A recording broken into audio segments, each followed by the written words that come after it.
What's up? So that is. Wait, don't leave that. I'm keeping it. All right. Hello and welcome back to Granted Gardens. This is week 2 of our garden tour. I actually forgot a couple things last week, so Tyler's here today to make sure that I don't forget anything. Check it out.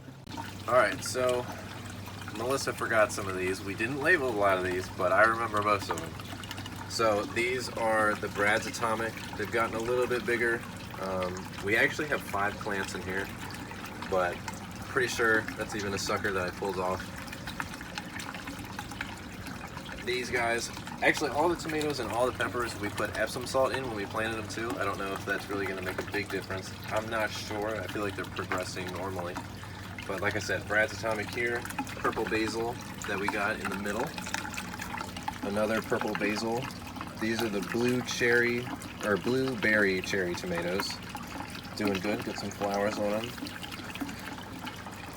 These two should be jalapenos. And that is a cattail. And a burning cattail to keep away the mosquitoes.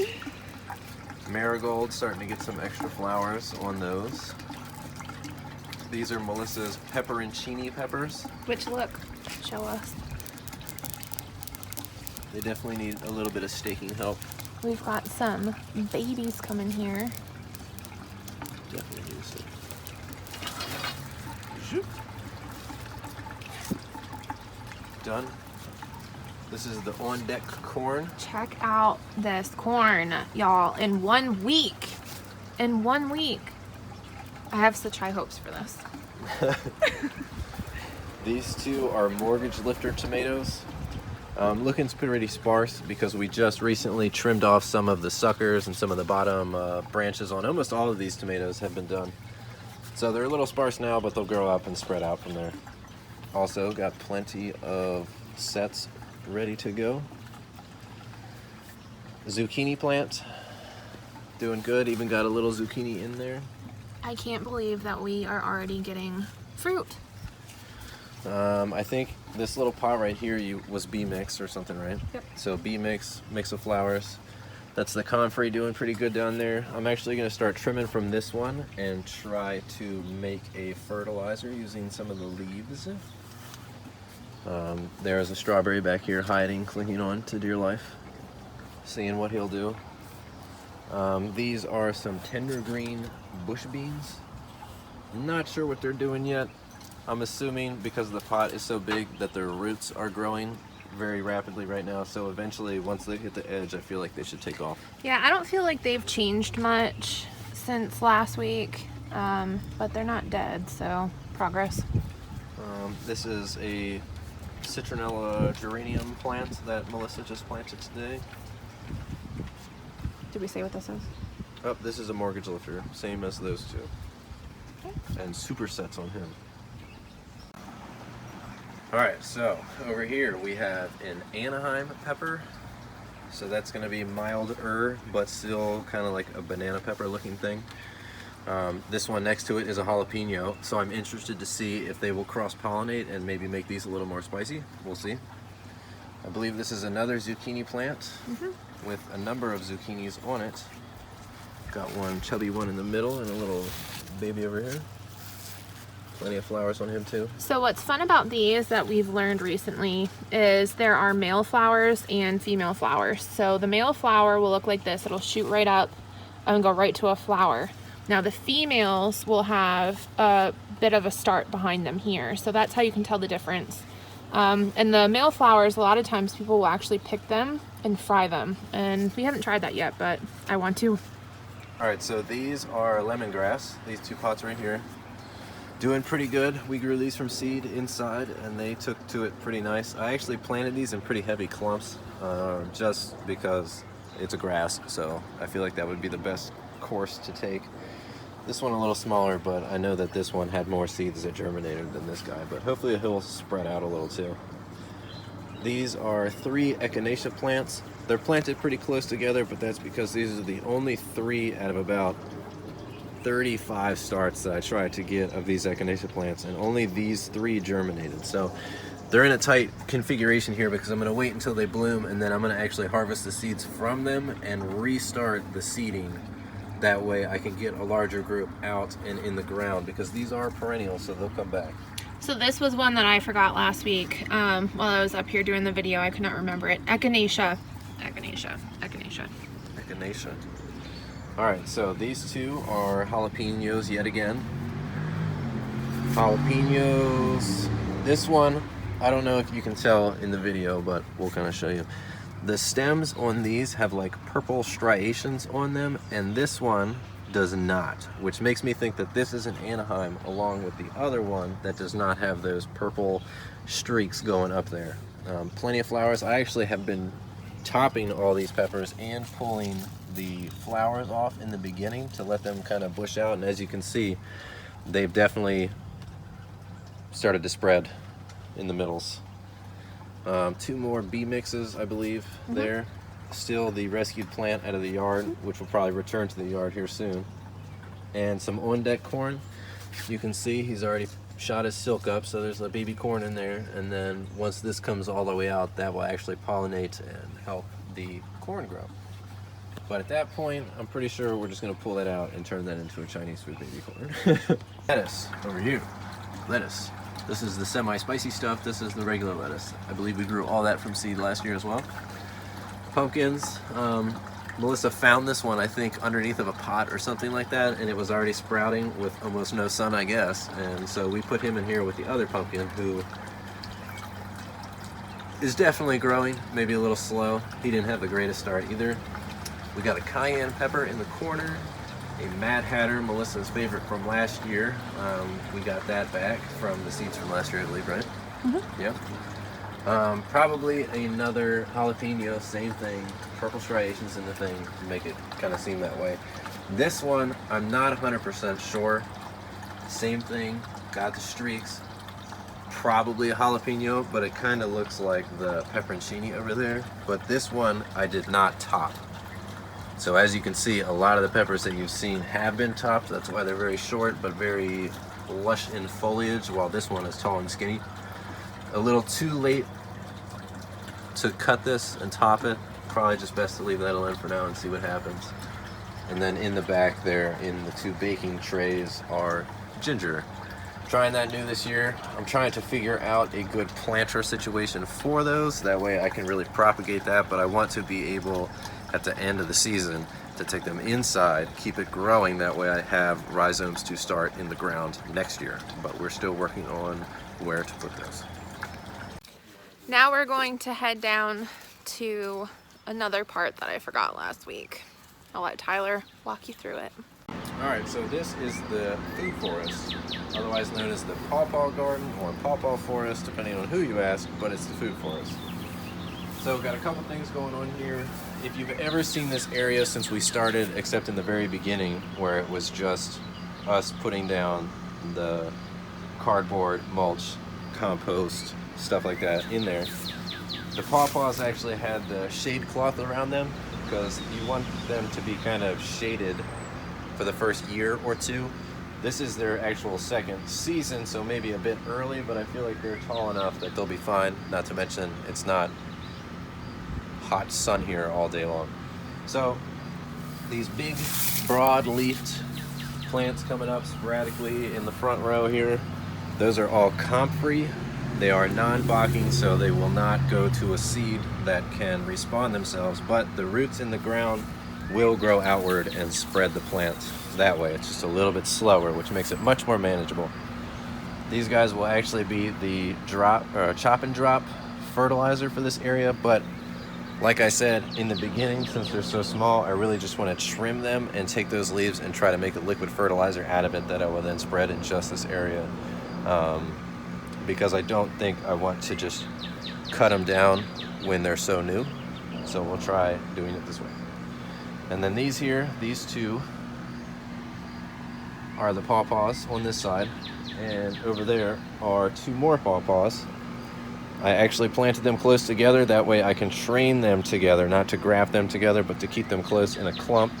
That way pollination should be no issue. Plus, with this clump, we have the other set over there which then should make them 100% pollinated with no problems. So coming in here, that guy over there in the corner that just looks like a little twig, that is an elderberry. There was actually 2 there, and the other one went ahead and died on me. So we've got 1 there. These 3 small ground covery looking sprouts coming out of here are St. John's wort. This guy right here is a goji berry. Got that and the elderberries from a free swap, but this guy's not looking 100%, but he was basically just 4 twigs and then an 8-inch piece of root. So we'll see if he comes back 100%, but he's got nice green here at the end, so hopefully he comes through. We have 3 more St. John's wort on this side, and then the 1 other elderberry over there in the corner. And then these 2 stakes that you see, they are holding up the grape kiwis. It's a hardy kiwi plant for this area that grows grape-sized fruit, and if you were to slice that grape-sized fruit in half, it would look like a kiwi inside, and it tastes like a kiwi. It just doesn't have the fuzz, and it's only the size of a grape. Back in the back row is only here for this year, and it is corn. We just put it in because we didn't have space. We hadn't started any other areas to grow corn, and I have some experience with corn, and I know that this will work, but these big ones that you see, we all started from seed inside. So I never had the highest hopes of these. You can see already, I'm 6'5", this corn is 2 foot tall, and he's already starting to push out his little pollinating tail that comes out of the top of corn. So these guys will probably max out at 3 to 5 feet before they start producing corn and stop growing altogether. Now behind me, these guys that you see starting to come up, those were all planted by seed, directly sown in the ground. So hopefully this side, by the time that this side is mature, they'll be good enough to take care of themselves. So this whole front row all the way down is just regular corn from a seed swap. I'm not 100% sure what kind of corn is it, but the whole back row is blue Hopi corn. So blue corn cob, blue kernels. Other kiwi, not looking so hot. We'll figure him out. This guy looking great. But that is about it, except for the 3 irises in the corners that we rescued from the woods in the back. Beyond that, that is the food forest. All right, so I'll walk you through some of the garden, the fenced-in garden, and I'll take you through some of the changes since last week. Some of it is really the same, but I'll show you a quick run through. So here's our zooks. This one is just massive. Not quite as big as the ones in the pots though. The ones in the pots are getting much bigger, much quicker, so might take a mental note of that. But he's starting. And then we got another one here, another one back there. I feel like these have gotten much bigger. My eggplants, which are the tiny ones right here, still not doing too hot. Let's see, big changes from last week. I don't know. It's hard to tell. Sometimes I'll come out here and we check the garden virtually every day. And to me, it doesn't look like it's changing very much. But then we sat down and went through some of the pictures that we had taken last week, and there was a lot of stuff that stood out. So it might not look different to me, but it might look very different to you. But I'll show you just a quick run through. Golden scallop squash. Back there we have the Valencia winter melon. Here we've got some yellow stuffer tomatoes. I just said yellow stuffer tomatoes. Here is one of our Aunt Molly's ground cherries. And what I'm super excited about, look at that. We've got a little ground cherry happening. Super excited. Never tried these before. I do think I need to spray. I've got some bugs. Didn't get around to that today though. I'm happy to see that the cucamelon is making it. He'll start off slow. They started off slow with us last year, and then like halfway through the summer they just take off and they'll fill this whole thing. These are some of our tomatillos, which if you look closely, we are getting tomatillos. Peppers aren't doing too much right now. I think that I had these in the video last week, but these are lima beans, and I am just like so taken by the size of these things. Look at how massive. That's gonna be fun. Our tomatoes in our straw bales are doing good. Happy and healthy. We did prune them. When we prune our tomatoes, which I might do a separate video on this, I was always told about a foot up. You want to take off any branches that are about a foot up. This guy's just not quite as tall yet. But you want to make sure that you get enough airflow for your tomatoes. Another highlight is our purple pole bean. Has got flowers on it. I'm excited about this.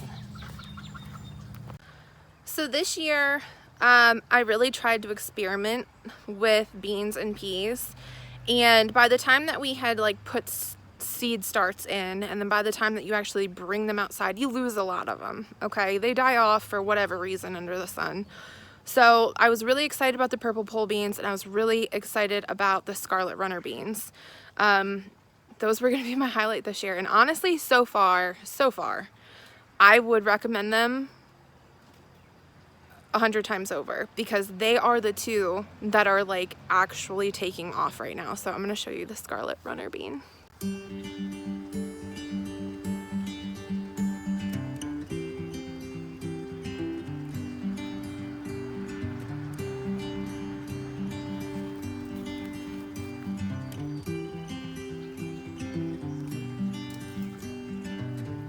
Isn't that just the most beautiful color?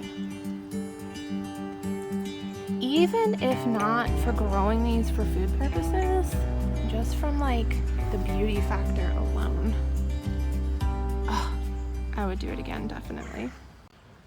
This is my tomato garden, which I walked you guys all through last week, so I won't go through all the details quite yet. We'll probably do details every other week.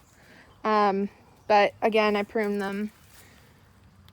So there's a lot of airflow through here, and then we go through and pick out the suckers as well.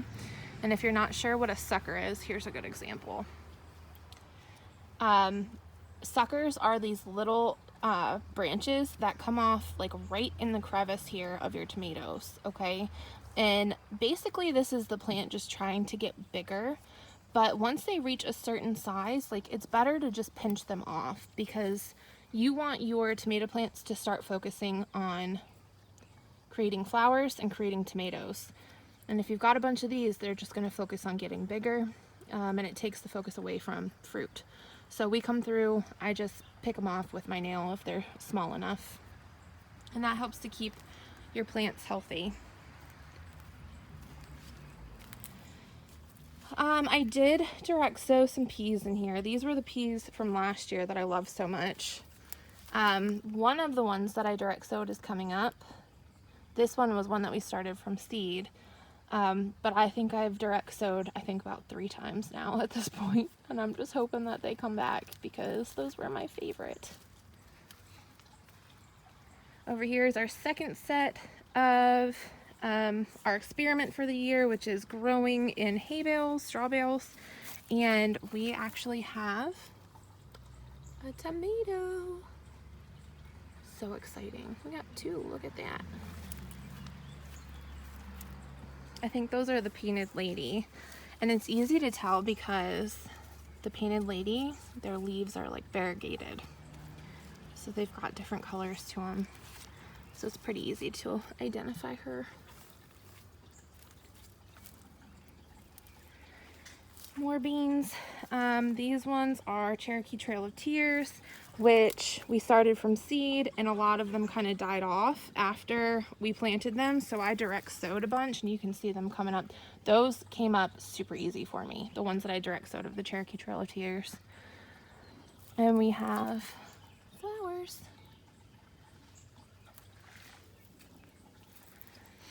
And Tyler's tomatoes, which again he went through and pruned. So we're focusing on just trying to get down to keep it to like one stalk, not have a bunch of arms, and just focus the fruits on that one stalk is our goal this year.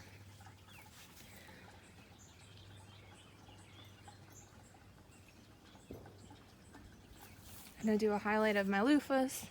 They're still kicking. Tiger melons along the arch here. And then our cabbages. And our cabbages are doing really good. They're starting to get ahead on them. You can see where the leaves will start to curl over and they'll tighten up, and that's where you're going to get your cabbage from.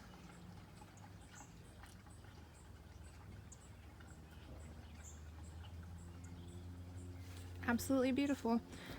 I did lose one of my cucumbers all the way down there at the end. It looks like he just got dry and shriveled up, but the rest of them look like they're doing all right. So I'll keep an eye on that. As much as I love all the things in the garden, I'm about to give you my new favorite view.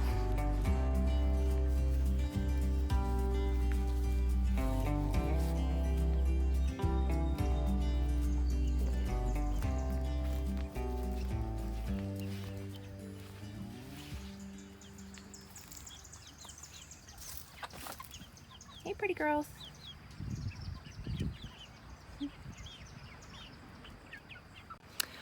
We worked on the coop for a little while today, and again, I'm not going to do a full review of it until it's complete, but we worked on getting the skirt in so that predators hopefully won't be an issue.